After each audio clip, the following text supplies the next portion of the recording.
और यहाँ पर बैठे हुए हैं जो हमारे सामने में सभी लोगों का हृदय की असीम गहराइयों से सम्मान करती हूँ। और हमारी जो मातृशक्ति बैठी हुई है मैं उनका भी सम्मान करती हूँ। और जो हमारी बहन अभी भागवताचार कर रही थी, मैं हृदय की असीम गहराइयों से उनका वंदन अभिनंदन करती हूँ, क्योंकि बहनें बहुत ही कम, बहुत ओजस्वी भाषा में जो बोलती थी, मैं उनका हृदय से नमन करती हूँ। आज वाकई में एक बहुत अच्छा इन्होंने विषय रखा, भगवान को इंसान से जोड़ना, कैसे जोड़ा जा सकता है, वो हमारी बहन अभी ये बता रही थी।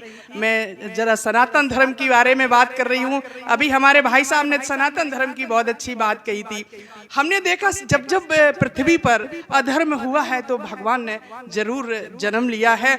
आपने महाभारत में देखा होगा कि भगवान श्री कृष्ण जब अर्जुन को समझाते हैं, और अर्जुन कोई वहां आपको देखा होगा कोई योद्धा नहीं है, वहां रोता बिलखता एक बालक है, रो रहा है, विलाप कर रहा है। उनका जो धनुष है वो गांडीव है जो नीचे खिसक रहा है, डर रहा है, कांप रहा है, कह रहा कि हे भगवान, मैं इस युद्ध में युद्ध नहीं कर सकता, मुझे जाने दो। भगवान अपनी मुखार बिंद से अर्जुन को इस प्रकार समझाते हैं, जैसे जैसे भगवान अर्जुन को समझाते हैं, भगवान की बाड़ी जितना उनको समझा पाती है, अर्जुन भगवान वैसे ही अपने आप को ऊपर की ओर ले जाते हैं। उनकी मोह माया छूटती जाती है, पर फिर भी भगवान कहते हैं कि तुमको धर्म युद्ध करना पड़ेगा। अर्जुन कहते हैं कि नहीं, मेरे सामने परिजन खड़े हैं, मेरे दुर्जन खड़े हैं, गुरु द्रोणाचार्य खड़े हैं, मेरे भाई बंधु खड़े हैं, मैं इन पर बाण नहीं चला सकता। लेकिन भगवान कहते हैं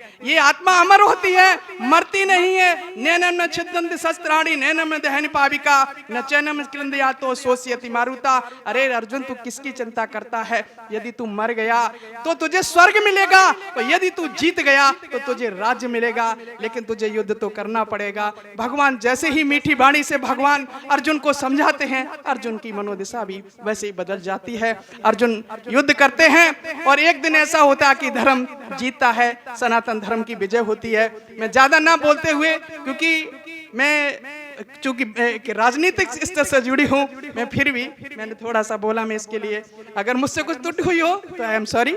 बहुत बहुत धन्यवाद।